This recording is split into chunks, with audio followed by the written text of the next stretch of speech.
Thanks for having us over here. It's been a great experience so far, and I'm really pleased to be part of it. So yeah, as Jasper said, we're the founder group. We are based in Hong Kong, which is obviously China. And in China, in Hong Kong, it's about 2 a.m. tomorrow. Okay, so the bad news is that means I'm finding it very difficult to be coherent and string a sentence together. The good news is, though, I guess, is that I'm from the future, so I kind of I know what I'm talking about. So we're an innovation consultancy. I'm sure most of you are familiar with that concept already, and I won't necessarily labor it too much. I guess what I want to do, though, is trying to say a few things about what we try not to be. And one of the key things I try not to be is someone like this guy. I don't know if you're familiar with this guy, but he's a seriously over-opinionated English guy who really has no right to say the kind of things that he does. And really, America, why do you bother with this guy? I really don't know. But anyway, you know, what can an English guy tell you coming to the States about Asia or anything about China? And it's true, even though I've been there 12 years, I feel like I really know very little. The good news is that I represent a team, and these are a few members of my team. And as you can see, most of them are local or Chinese, and some of them are actually in Bangkok, Shanghai, Hong Kong. And so it's actually a lot of their thinking that I'm going to be talking about today, not mine. So that's the good news. Another thing we're not is esteemed big market research companies like Nielsen, you know, who are a great company, obviously like many market research companies, and they spend their lives looking for insights. And it's true, we also spend a lot of our time looking for insights, but really we come at it from a different angle. What we bring to the party is not so much the insight, but the so what. We're in the if you like, the so what business. I used to work for another innovation consultancy for a while called What If, and it used to very frustrate me a lot that it was all about imagining things, but it was really very little about, so what can you actually do about it? So when we look at insights and we look at trends, actually we look at everything as stimulus. Everything to us as an ideas consultancy, and I would suggest to everybody here about trends, is to see it as stimulus. Really, I mean, who knows whether these trends are, how real they really are. I know it's a terrible thing to say, but I mean, however you slice your consumers, however you look at it, is this really prevalent? For every trend, there is a counter trend. You know, we can all stand there and go, well, hang on, I've seen the opposite of that, and that's kind of the point, really. So the only healthy way for me to look at all this stuff about trends is a stimulus for ideas. What could we possibly do with that? And so if we look at the model, and this is the model that Stephen showed on day one, that we helped Stephen create, put together this format. When we look at the trends that were up there on Wednesday and this sort of central 5 evolutions, to us, we can't help ourselves. It's actually the stimulus for ideas. And here's a set of ideas. I'm going to have to flash this one up on screen. We did for a client in China recently. If you use this wheel, here's 17 ideas, concepts, opportunities that instantly come out of this wheel. How could you develop new brands? How could you position those new brands? What sort of products you should be coming up with? What sort of claims you should be making? You look at those trends, suddenly you come up with 17 ideas. And I should say, before you suddenly go, well, that's a bit too simplistic. It took a little while to get to that, but really these are just start points. And we also generally work with a whole set of other stimulus apart from trends, along with original insights, experts, R&D teams, et cetera, to come up with a whole set of other start points and opportunities, and then it's really a case of narrowing it down. But in this case, we only managed to narrow it down to 17 opportunities. And that's the wonderful thing about the future, about trends, and if you see them as stimulus. The other thing I wanted to just note, that I've noticed, which I think is a trend that I've spotted, I think, the last few days, and I think is happening, is the way that everybody's presenting in circles. And it's something that we do a lot of. Gone are the days, you know, everyone's been talking about thinking outside of the box, but not really doing it for a while. Now everybody's presenting and talking in circles. And to me, this is great because this is what kind of we've always done in an innovation consultancy or an ideas consultancy. Why is that? Because circles are fabulous. Circles encourage open-mindedness. Circles sort of embrace the unknown, if you like. Circles also embrace ambiguity. And the nice thing about the circles, actually, what we generally do is we make them gears. All right, so these things all move around. We usually make 3D handouts of these things that you can hold. Maybe we should make them on a 3D printer. That's a great idea. Anyway, we generally make them, you hand them out, you move them around, because only by moving the gears around, actually, do you get these wonderful contrasts and clashes, and you get much more stimulus. I mean, I'm not a mathematician, but there must be many millions of permutations if you start playing with these various trends and these various ideas, and they spark lots of different thinking.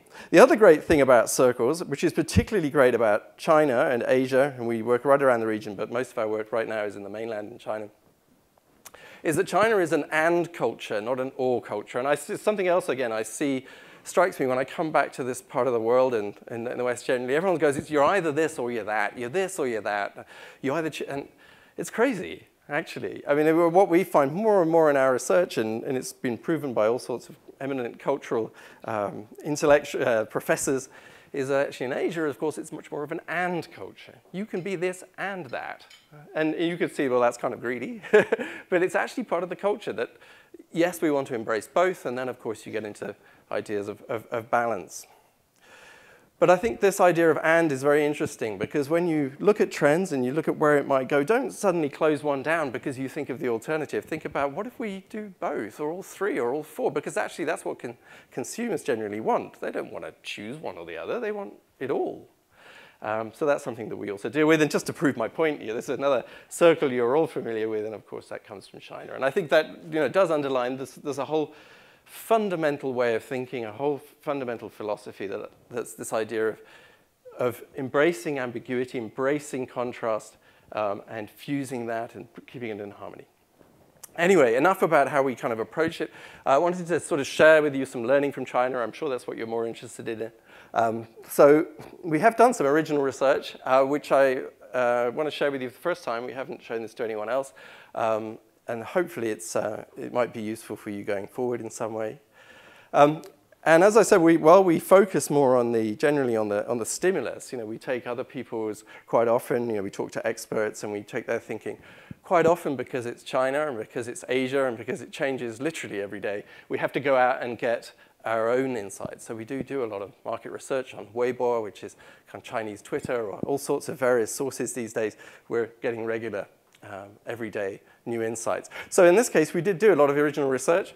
And in this particular space, we looked at, for this study, we looked at the high net worth individuals in China. We looked at affluence in China, which of course is an incredibly interesting group for so many of our clients and so many of you, because obviously these are the people actually who are really spending around the world at the moment, and not least spending in the States and buying lots of companies in the States and properties in the States and, of course, all over the world. So they're a fascinating group, very important group for the world economy. So we had a quick look at these guys. And what we did was we spoke to a lot of them face-to-face, but we also spoke to a lot of high net worth individuals through other sort of agencies. So I don't know if you're familiar with Macau, but Macau is opposite Hong Kong, is where it's the only place really in China where you can gamble, which is actually a national obsession. So it's throbbing with very wealthy Chinese, and there's various junket operators who set up these trips for the rich Chinese to come down to Macau.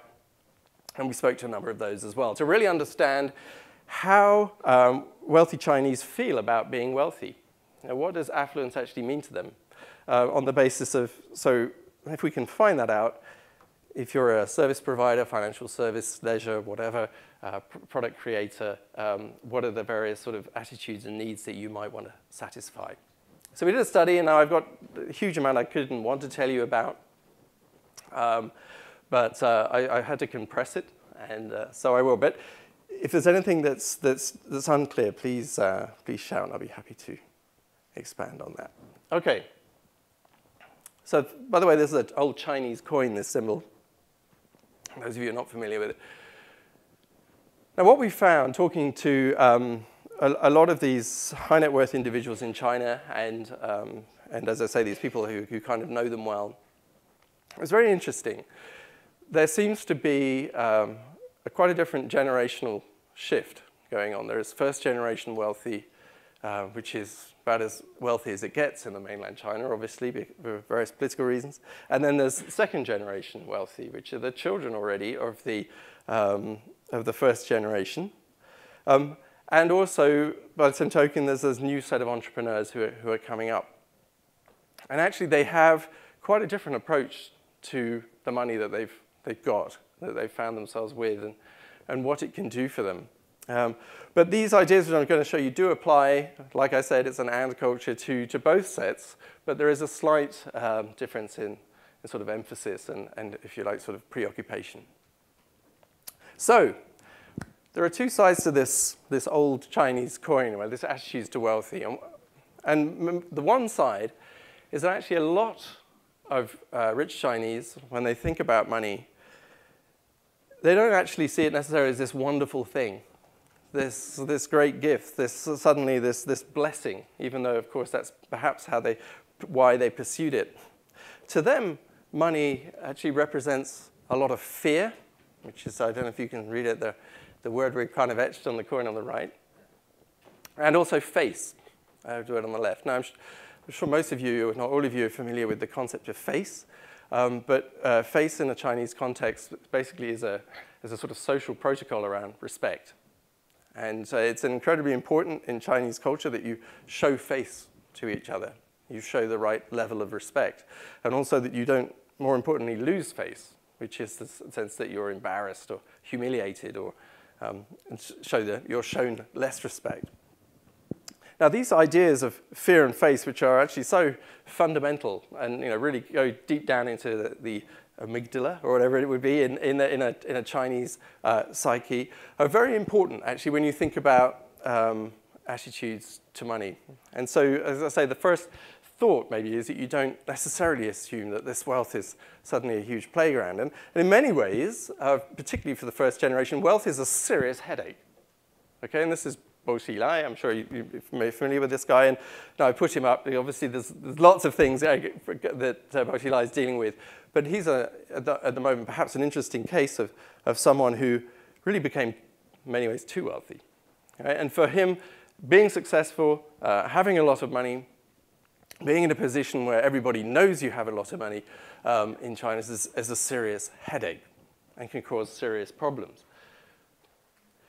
So if you look at what actually are they afraid of, and this underlines, and this is the kind of thing that you don't, a respondent in a focus group will never tell you this stuff. This is stuff you have to get other ways, various research techniques, which I'm sure you're all familiar with. But what are our affluent Chinese afraid of? And if we start at the top, the first one obviously is, unsurprisingly, fear of financial loss, fear of losing it. Now, I guess in this part of the world, everyone sort of has the impression that China is, on this sort of wonderful upward trajectory, and 10%, 8% growth GDP every year, and going to take over the world, and second in the world already, etc. On an individual level, however, amongst rich Chinese, there is this real sense that it could go at any moment. Personally, this huge amount of money that I have at the moment could disappear as quickly as it came. And I think the fact that it arrived very quickly also is part of the reason why people are afraid that it might leave just as quickly. But they really do have a sense that this is quite insecure, that this money that they've gathered. And so actually a lot of wealthy Chinese, and there's all sorts of evidence for this, are actually taking this money out of the country, investing this money out of China for all sorts of reasons. The next one is in a fear of being cheated. Now, this is obviously another huge issue for wealthy Chinese. And there's all sorts of reasons for that. Again, it's the insecurity about having the money in the first place. But there's also, you've got a first-generation wealthy Chinese who are suddenly interacting in a business environment now, which is quite different from the one perhaps that they started in, and that they have no sort of precedent for. So this idea of actually being ripped off, having that money cheated, is of course very important to them. And of course, what it does also is it links into this idea of face, of being made to look foolish, of feeling foolish. And this idea of exposure is quite powerful too. Fear of exposure is the third one. The reason we put fear of exposure here, though, is this idea of actually being seen to be wealthy. And almost by extension of that, to be questioned, where has this money come from? And of course, in China, again, this is a very difficult question. Like any emerging economy, and also one where there is so much that is not shared as well that is shared and publicized. This fear of exposure is incredibly powerful again. And there's an interesting book, I don't know if any of you are familiar with it, but it was actually published a couple of years ago, called The Curse of Forbes. And what it's actually about, the Forbes rich list. And what it talks about is how in China, if anybody in China gets on the rich list, suddenly they disappear. They very quickly get off the rich list. There's all sorts of horror stories, or not in a physical way, but sort of horror stories of rich people who made it onto the rich list, and then their wealth suddenly became less obvious next year. Because there's very much a tall poppy syndrome that really, if you're seen to be wealthy, it doesn't really fit, obviously, with the political environment, the cultural environment. And so there's going to be lots of questions asked, potentially, about where this money came from, even if, of course, it came legitimately. Another part of it is fear of losing power, and fear of losing favor, sorry. And this is a very interesting part, again, about Chinese culture, that so much of this wealth, particularly for the first-generation wealthy, has actually come through the networks that they have, through the relationships that they have, the guanxi that they have. And it's actually those relationships that sustain the success and the wealth. And by the same token, as if those relationships disappear, suddenly you can be exposed, but also suddenly the source of that wealth can be taken away from you as well. So there is still this incredible need to keep and carry favor. Fear of ridicule, I've talked about. There is this, particularly first-generation Chinese, who do take life quite seriously, generally, unless they've drunk quite a bit of baijiu. They are very afraid of looking very nouveau and being exposed in that way. And finally, fear of fate. And again, this is something maybe particularly because we did the study in Macau, the home of gambling in China, but we're also talking to a group of people who are incredibly superstitious. Again, there is this sort of sense of insecurity about this wealth that they've found. They may have done wonderful business decisions, and they'll be incredibly commercially minded. But at the same time, we're talking about a group of people who are not quite sure how it happened to them, and not the guys down the road, and will believe that all sorts of various symbols and sort of omens have helped them along the way. So you'll see that lots of subtle references in casino advertising in Macau to all sorts of symbology and lots of sort of superstitions. So anyway, there are some insights. So really, fundamentally, what are high net worth individuals looking for from this side of the coin? They're looking for brands or products to reassure them, to protect them. Yeah, we are. If you met one of these guys, you'd think they were incredibly strong, powerful, masters of the universe, going to take it over. But actually, just under the surface, they want someone to tell them it's all going to be okay. They also want someone to legitimize them. Okay, so this idea of I may have made this money, these millions, completely legitimately, but there will always be the superstition of envious people or people asking questions who suggest that I come at it from illegal means. So please help me legitimize myself and sort of become a recognized, upstanding member of society. Help me fulfill my obligations, and this is a key part of being wealthy in China. Help me keep showing that face to all those people who've helped me get to this point. Make sure that I get the right gift to the right person at the right time, and I say the right thing, and I toast in the right order, and I get all those social things, which are so important, right. So if you've got a brand or a product or an app that can help me with that, fantastic. And also this idea of arm me, give me the weapons and also the protection to go out there and deal with the rest of the world. And increasingly these guys are, in London, New York, Los Angeles, doing business. They want to stand up there and be just as savvy, just as smart about art, literature, you name it, as any of the people they're encountering. And in many cases, as I'm sure many individuals you'll know, they're way ahead already. Now, so that's one side of the coin. Now, the other side of the coin, and this is, I guess, where the freedom and fantasy comes in, is that, particularly among the younger generation, of course, money means something quite different as well. And the affluence, and this is where, if you like, I think in terms of the future, where it gets really exciting for all of us around here and all around the world, because these wealthy Chinese, and by extension all the people who will be wealthy quite soon, and that's also obviously what's true about China, they are loving and enjoying the freedom to do all sorts of things that they couldn't before. And empowerment, as Stephen said right at the beginning, is the most important one. I think in no culture is that more true than in China. And we all know that freedom has its issues in China. And I've got another whole presentation on freedom, but I haven't really got time for that. But freedom is very interesting because, of course, as a Western culture, and in California, I guess even more so perhaps than most people, you come at freedom as a kind of a political idea, political concept, freedom of will, freedom to be an individual, freedom to have fun, whatever, in your Bill of Rights. But in China, they don't necessarily think of freedom in that way.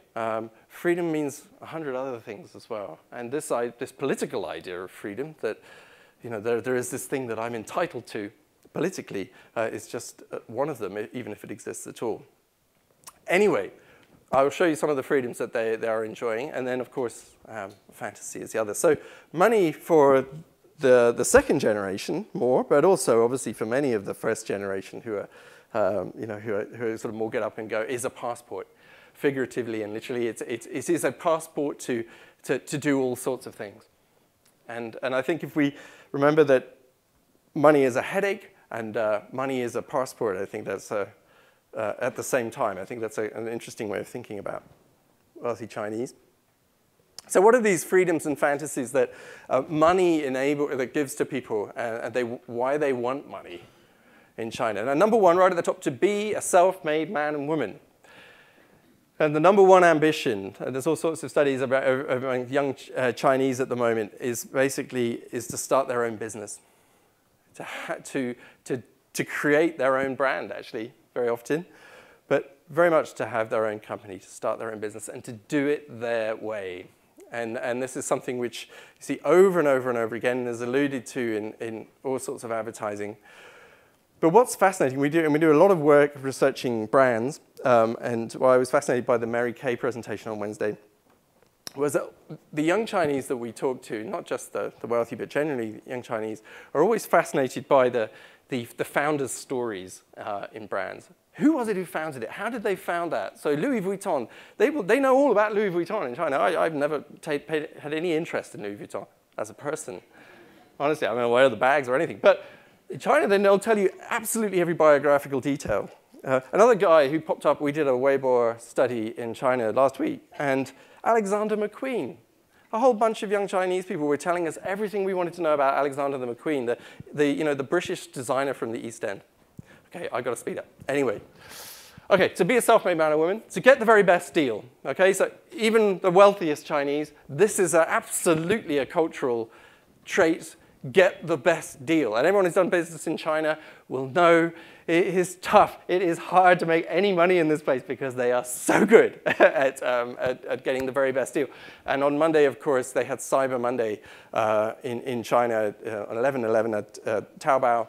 And I think they sold something like $3 billion worth of stuff on one day in China on this particular internet sale. Freedom to travel the world. We know that. You'll see a lot. I mean, I was struck I went to Beverly Hills yesterday on the bus tour, and outside the Wilshire, the Beverly Wilshire, the hotel there, everyone sat outside was Chinese. They want to travel the world. To say no to those obligations, so there's freedom of expression, of asserting myself, freedom to leave China, and I alluded to that earlier. A lot of the wealthy actually just want to get out of China. It's not necessarily unpatriotic. It's just, it's actually, I've got to do something with this, put this money somewhere where it feels a bit safer. Freedom to get emotional, to actually be honest about how I feel, and this is a huge trend. That I can express myself, and that's cool. If I don't like something, or if I prefer this, or I'm a bit eccentric, that's perfectly fine. And in fact, that's what younger people more and more respect, is people who are eccentric. And I guess it's quite Japanese in that way. Eccentricity is something that's more and more to be applauded. To live the imported dream, and this is, again, something we're all very familiar with, and any luxury brands here, we all know that they love the idea of buying a bit of Versailles, buying a bit of Paris, buying a bit of London, to be part of Europe, being part of history, being part of culture. The last one I wanted to mention, this idea, quite a big idea of to be immortal. What do I mean by to be immortal? Okay, to be immortal is a really fascinating area, and it could be a whole presentation about this, but what's fascinating, and particularly about the younger Chinese, in a sense, they really do believe that they're immortal. If you look at what they like to do with their money and their spare time, it's increasingly things like extreme sports. It's doing crazy stuff, that real risk-taking, really out there, jumping out of planes with no parachute, kind of those flying suits, I can't remember what they're called, but very extreme. Also, spiritually, in terms of being immortal, there is a lot of advertising at the moment. A lot of, if you talk to any planner, advertising planner in Asia, in China in particular, they talk about this idea of beyond, like going beyond. Okay, you've got money, now what? Okay, so there's this kind of spiritual transcending. Transcend is another word that keeps popping up. All right, one more minute. And so this idea of, how do we, I want to go beyond. I want to find spiritual. And also the idea of legacy. And again, this is another interesting thing. If you're a financial services brand, how do you help rich people give a legacy? Because they haven't really had to do that before. There's not a family precedent for that.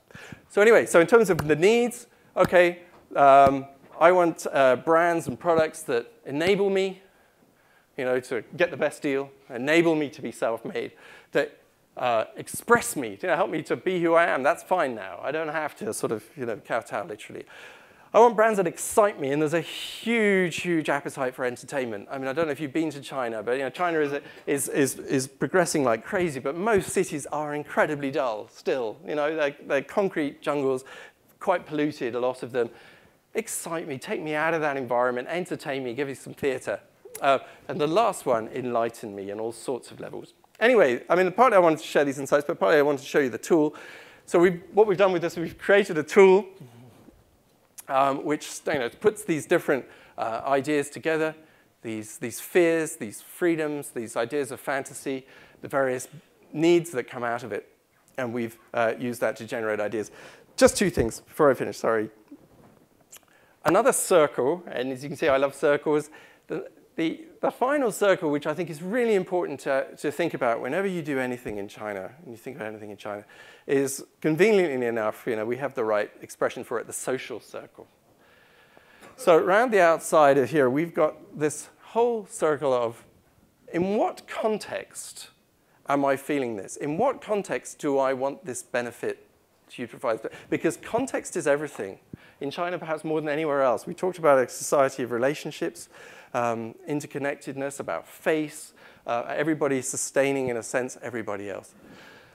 So actually, I mean, I did another big study on this a few years ago for Ogilvy. There's a fundamental difference to me between brands and how people see brands in China versus the West. In the West, you think, what's in it for me? Okay, functionally and emotionally, but what's in it for me? In China, it's what's in it for me in the context of my peers, in the context of those around me. What will they think of me? What influence, what impact will it have on those around me? And this is really fundamental. So when you're doing this, and this is a really interesting wheel or gear, really, think about how do I enable this rich person to express themselves in these different contexts. So in the context of their friends, their family, their partner, be it a romantic partner, their patrons, the people who've helped them get wealthy, the connections, the people who they rely on now, and obviously the younger generation, the more of their alumni from business schools in places like California. Okay. Thank you, Oliver. All right. Great story.